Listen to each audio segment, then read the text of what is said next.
you just blew me away in this series. I mean, you blew me away when we worked together on Zookeeper's Wife. From the moment I met you, I was just thought, this is a very important actress. Not only are you an incredible actress, you're an incredible human being. And I was really just so proud and so honored, to do this, to be asked to do this. I'm gonna cry. Stop it. I'm so close to it. Thank you. No, really. Can I just say something as well? Behind the fact that I'm so honored that we're doing it, also working with you. I mean, it was one of the first, if not the first big international roles that I did. And you were really a role model. And like you said, not only as an actress, really as a person and a partner. And really, I'm so happy that it's such a beautiful closure. I don't know. I'm kind of emotional in a way, like, I love you. Right back at ya. I know. I was watching every episode I was watching. I was like, that's my girl. There she goes. I can help you. And who's this? I'm Esther. Esther. Is this your first time in Berlin, Esther? Yes. Well, welcome. You escaped, didn't you? You make it sound like I was in prison. Weren't you? God expected too much of me. I loved your show. We're here to talk about Unorthodox, and I am so proud of you. Oh my God. Yay. So good. Thank you. It means so much to me. I mean, for me to hear it from you. I mean, that's it. I can retire. That's it. That's all. Oh, really? When did you shoot it?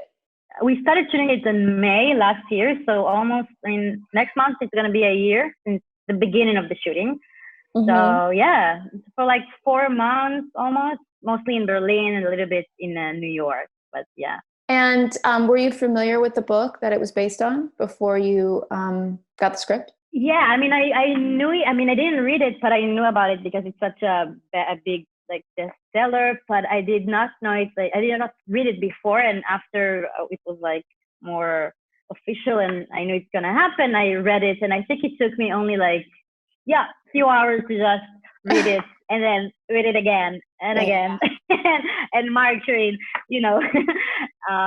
So, and I mean, it was amazing reading it. And even though the TV series is so different, some of it is really inspired by. So I took as much as I possibly can from the book and Deborah's story. And how did the script come to you? Was it something that was out there that you knew about, that you fought for? Did they send it to your agents, for you to read? Yeah, I mean, I got a few scenes, and I've been told that it's for a TV series, a German TV series. No one mentioned Netflix. It was called The Orchestra. They tried to keep it like secret, all the details. And they only sent to me like a few scenes, and I loved it. And then it became like more official, and the director and the producers came to Israel to meet me, and yeah, I fought for it actually. Yeah. But I mean, but with all of my heart, so it worked well. And yeah, it was like an immediate bonding with also the character and also the producers, which were a lot of them were women, and it was really, really empowering and amazing. This is America, Esther. You can make your own decisions. Williamsburg is not America. Dann Hasene wird sein der Unheil für ein neues Leben. What were the feelings that came to you when you first read the script? I was amazed by it. I think not only because, first of all, it's very rare to have such an amazing and female character, an opportunity to play such a strong and complicated character, a lead character. It's so rare and beautiful. And also the story, I felt like it's a very specific story. It's about a specific sort of, you would say, community, but at the same time, it's so universal. I mean, I could really relate to it. And the fact that it's getting also so much love from so many different countries, and not necessarily, I mean, also religious, also secular, Jewish, Muslims, I mean, all over the world, it's really, that's kind of like the magic of it, and maybe kind of like the magic of what we're doing, right? Yeah. So that's really what I felt from reading it, that it is very specific, and it makes you curious about this world, but it's also not necessarily about that, but people. So that's the best stories to tell, I think. Yeah. What could you relate to? And, you said, there were so many that you could relate to when you read it. I mean, every time someone asks me if I'm similar to her, I'm like, oh my God, I hope so, right? Yeah, I mean, I think that also me, when I was really young, I was very curious. I always had like questions. I was like, what does that mean? Why is that happening? Always like that. But for me, it was obviously an advantage in a way, right? Asking questions, getting to know things. For Esty, it's also kind of like her curse, asking too much. It doesn't fit in for where she belongs to. Mm-hmm. And I'm also very curious. And I mean, I could relate to her willing to find herself. I think that's something that we all can relate to, in like finding ourselves, finding our voice, what is our path. Of course, for her, it's way more extreme than us, but it's such a universal thing that we can all relate to. And yeah, I really felt kind of like the urge to share her story and her need to find that. It's nice, right? Did you see that villa? The conference where the Nazis decided to kill the Jews in concentration camps took place in 1942 in that villa. What did you do in terms of research, besides obviously reading the novel over and over and over again? Besides reading the novel over and over again. No, yeah, I did a lot of research. Also, first of all, online, and seen pictures and interviews and videos, and as much as I can. And also, I spoke a little bit with people that came out like of religious, not necessarily the same community, but it had been through like a transformation like that. And I went to Berlin like 2 months before shooting, and it was a very long process of research, also with the director and everyone, and also with our religious consultant that we had. And I learned Yiddish, so it was a very long process, few good months of research and finding it. Also the words, but also the emotional journey, of course. Yeah. See, this is crazy, because I thought while I was watching it that you must have naturally spoke Yiddish, but that's something that you learned for the role. Nada. No, yeah. No, I mean, my grandparents, obviously, they know it or knew it, but I never heard them talk. And my parents were born in Israel, so they don't know how to speak it. And I didn't know a word. And yes, it was a very long process of studying it and working together. I had the most amazing teacher, Ellie Rosen, that we worked together on that. And you know how you need to exams or to work on something that you kind of like felt at some point that your brain is melting. Mm-hmm. So that's the Yiddish. I mean, yeah, I recorded him and I listened to it while I was like doing my clean dishes or stuff like that. And I went to sleep with Yiddish and woke up with Yiddish. Do you think you can speak it now, or did you just learn for the scenes? I for sure, I will probably remember my lines forever. I will like, ask me in 5 years from now, what did you say in that scene? I will go like, I will Dinah Hine, of course. I mean, I will remember that.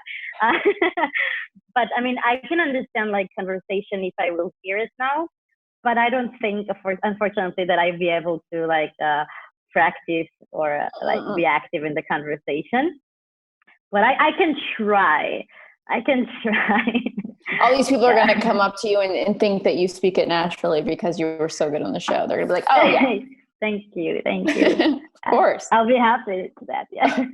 So in addition to like all of the research you had done months before, was there any daily ritual that you did, before you got on set to play her? Anything that kind of helped you? Yes, I asked for the costume designer. I asked for a few, it's called the tichele, the hats that you have when you are married. Those ones that Esty put at some scenes. I asked for her to bring me some, so I will have in my apartment, and I would wear it a lot. It was because something in Esty's costume, something in the costume really brings the physicality of this character, So wearing it and kind of, it really helps me a lot to find something of like a movement out. I don't know how she really responds to things. So it really helps me. And music always helps me. I have playlists here that's called Unorthodox and gets me there.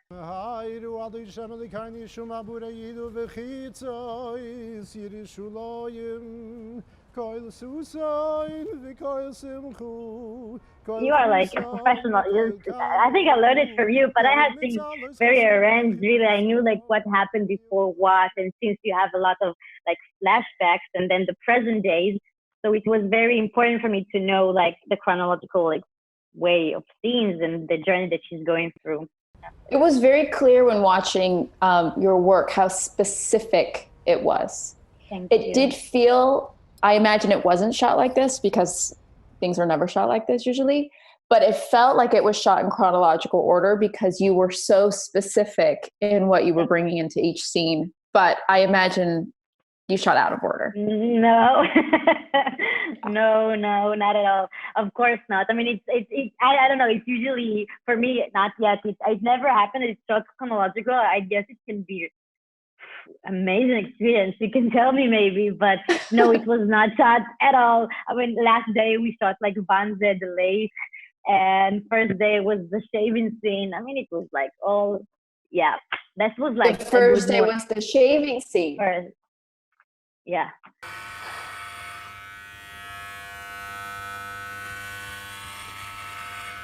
Because in some sense, it's like shedding Shira and putting on. Yes, exactly. Etsy, right? That's exactly what it was. What was that experience like? Yeah. Wow, you said it so nice. I mean, it's so good that it's recorded because I'm going to use what you said for my interviews. But this is so true. This is so true. I mean, at the beginning, I was really nervous that it's in the first day because that's one heck of an opening, right, of a start.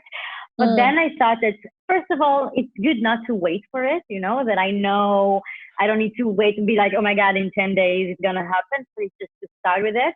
And also it's really, really, really made me, I mean, very committed to the role more maybe even, and got me really into character. I mean, it was a hardcore start, but I really like understood the character.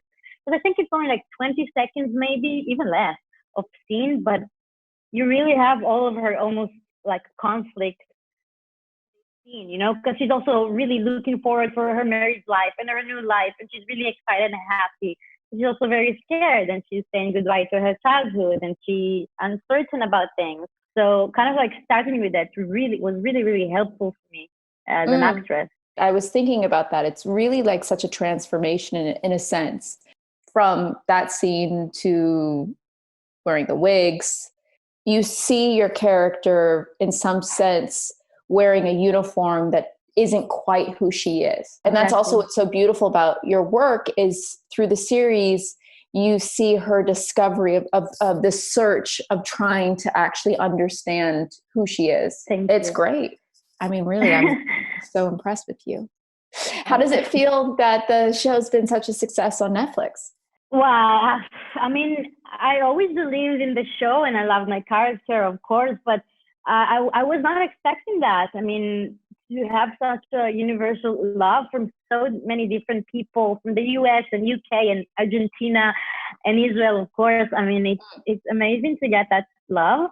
And in such a specific, you know, it's a specific story, so-called, and it's like with the 40% of it is in Yiddish, you know, in a foreign language. I mean, it's amazing that so many people see it and get attached to it. And I mean, even though, you know, I'm in my home all day, it's I can still really feel the love, and it's amazing. I'm very, very, very grateful for that, really. I wasn't aware of your show. And then I was scrolling on Netflix. It was one of the very first things that came up as a suggestion to me. And I saw your face. And so I watched it right away. So I was really kind of like blown away, you know. And then, of course, it made sense why the show was so successful. It's really special.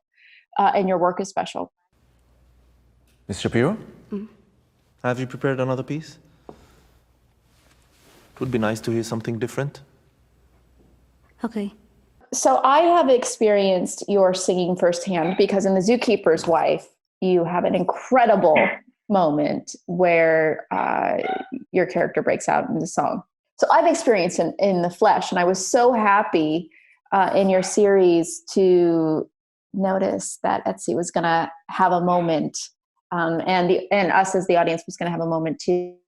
Beautiful voice, because you sing not just beautifully, but you sing with your heart. So what was it like filming that? Yeah, it's such an important scene in the series. I mean, I think, I had the shaving scene and the mikveh scene and so many important scenes, but I think that scene, I was most like emotional and stressed a bit even for, maybe the most probably, because it's such like a symbolic scene. I feel like if you won't see the show, but you will see that scene, you kind of like will understand, it's such a symbolic scene. It's basically the show. It's basically a show about finding your voice.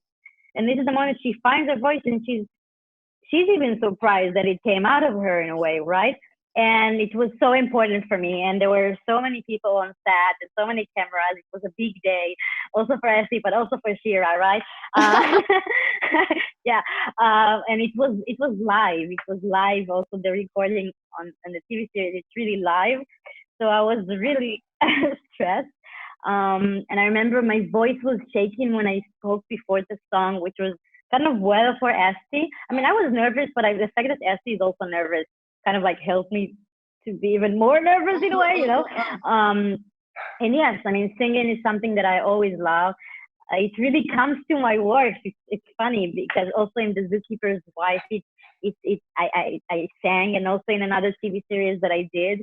And it's something that I really love to do. And I love the fact that I can combine it within my acting. And like you said, I mean, for me, my favorite singers are also the ones that can really deliver the song. Because for me, singing is also acting in a way. It's an art, not because only like physical and vocal wise, but also because you say something a lot when you sing. And in this series, and also in the Zookeeper's Wife, also in the Zookeeper's Wife, it's about a character that she's mute in the beginning, and she's also finding her voice, and she sings at the end of her journey. I mean, so I didn't think about it until now. So it's nice. Wow. So I mean, yeah, it was an amazing scene to shoot, and I'm so glad I'm mostly glad now that you like it. I mean, that's it. Ibon siach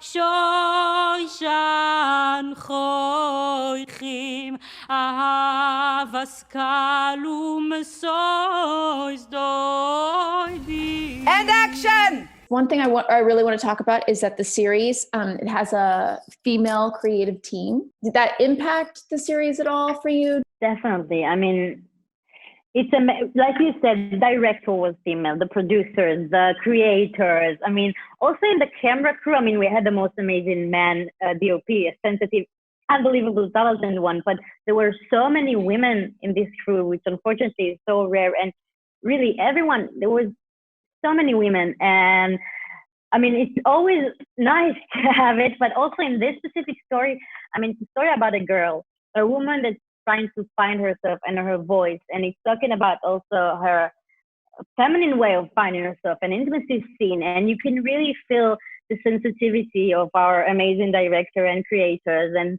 I don't know, maybe it's also in me, but I really felt like I felt protected with them. I felt like they listened to me, and I felt like it just felt right. I mean, we had also amazing men on set, but they were like just the most sensitive listening, and women, and everything was really open for conversation and for discussions. And our director is also a woman, and she's also Maria Schrader. She's also a great actress, so it also really helped. So everything together just worked great, and I think it is part of it, and it's also something that's really nice. I mean, you and I also should know that was also a very special thing in our team in the Zookeeper's Wife. So that's always something to root for. Why not? Yeah. Having, a set that had more women on it, did you feel then, I mean, it's a whole, because I've worked on both kind of sets and done nudity. Did you feel also, when you talked about feeling protected, did you feel like your nude scene that you had in the series, did it feel like a safer environment because there were both genders there and there was a female team there to protect you? Yeah, I mean, when something is important for me to tell, then that's not something that scares me, for example, those kinds of scenes, to be honest. But it is yet always very important to me. If you have those kind of scenes, to talk about it, not just to say, yes, of course. No, I mean, for me, it's always important to talk about it, to understand what's been shown, seen, to really be open about it. And the fact that it was Maria and there was like a female creators maybe really helped me to be very open about what I prefer to show, what is more like less comfortable for me. I think it's really, really helped. I mean, I've worked with amazing sensitive men that it could have happened with them, of course, easily. But the fact that they were women and so sensitive, it makes me feel protected and comfortable, very comfortable. It wasn't a big deal for me. And I think also part of it is the people and the women basically that I worked with, for sure. Yeah. So should we talk about how we met? How did you meet?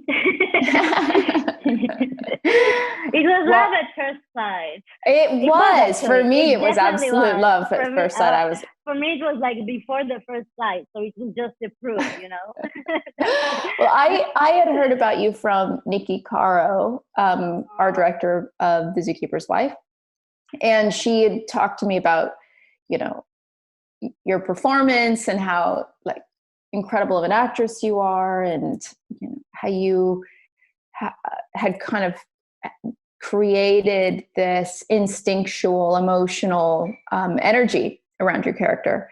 And I was like, oh, great. I'm so excited. And I don't remember the first time we met, but I remember the first time we acted together, I think was... The first time we've met. I remember the first scene we shot, but when was the first time? Maybe like dinner or something. I'm not sure. Maybe, but I don't think we have really had an opportunity to talk. That's true. Which perhaps was good. Nice. I don't know. Yeah. Maybe for our characters or something, it works. I don't know. Maybe. Or for us. I don't know. But yeah. Now, the first scene we shot, was it the scene when I gave you the blanket? Yeah. In the cages downstairs. Yeah. Yeah. And perhaps it's good that we don't remember the first time we met, because in that scene, I'm trying to get you to talk to me, to open up to me. I haven't gained your trust yet. So I remember sitting there and studying you as we were doing that scene, and really seeing what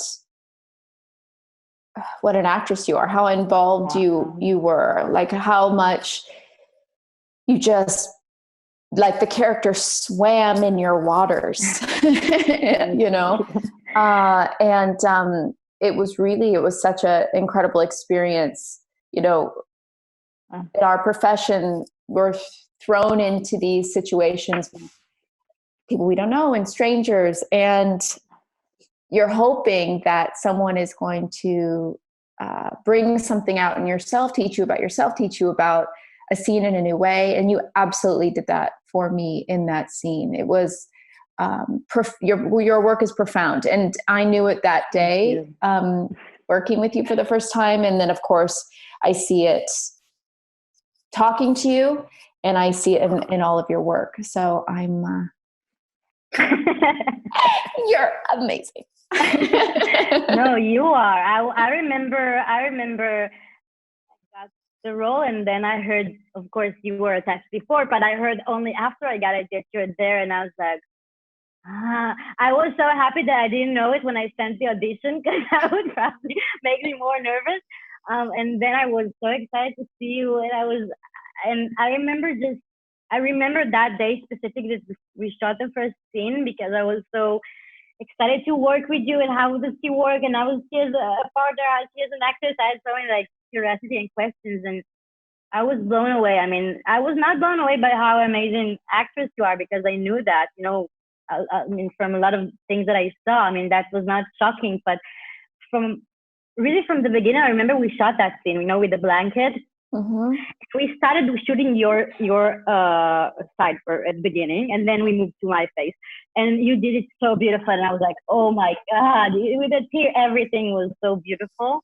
And then I remember we changed it to my face, to my close-up, and I remember I was so blown away by how you did exactly the same thing that you did when the camera was on your face, but really like 100% the same thing. You were there for me, like 100%. And I think it's very symbolic to all of our like journey together through this film and also the PR of the Zookeeper's wife. I mean, you were so supportive and such a huge role model for me. Also, I mean, as an actress, of course, but also as like a partner.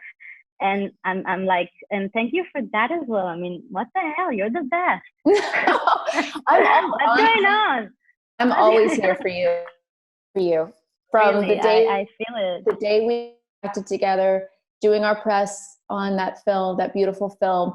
I'm here for you, sitting in my living room, watching your incredible work on Netflix. Here for you, doing this. I'm not a journalist, but here we are. It's a whole new world. You're so good at it. You're very good. I am 100% here for you. And I just hope, I mean, I don't need to get people to watch it because everyone's watching it. It's a smash success. I just want everyone to know who you are and know the brilliant actress you are, but also shapeshifter you are, because you really played a character so different than yourselves. What can I say? I can go to sleep now very well. Thank you. Well, everyone likes it. Everyone is freaking out and celebrating you. And if hasn't seen it, I would recommend that they run from their kitchen to their living room. They can also see it in the kitchen. I don't mind. Yes. They can see it. Hopefully on a TV, not really a device. Let's watch it on the TV. That's true. And turn it on, because it really is an incredible performance by you, my dear. And I can't wait to be finally on a set with you again. We got to make it happen very soon. We have to do it. Let's make it happen, Yes. And then when we're finally allowed to leave our houses, let's, actually see each other in person, because I miss you. Yeah, I miss you too. And I almost we talked for and I succeeded to forget about the fact that I'm lost. And yeah, it was so nice. I mean, I forgot about it because I talked to you. So it's really, really nice. Yeah. I miss you very much. I miss you, darling. Thank you so much for your endless support and love. Really. Are you kidding me? Thank you for entertaining us. For reminding us. I mean, we really there's a freedom that she has and a joy that she discovers that is so incredible to live vicariously in. So it is a recommended experience for this quarantine time. Thank you. You're welcome. I love you. I love you very much.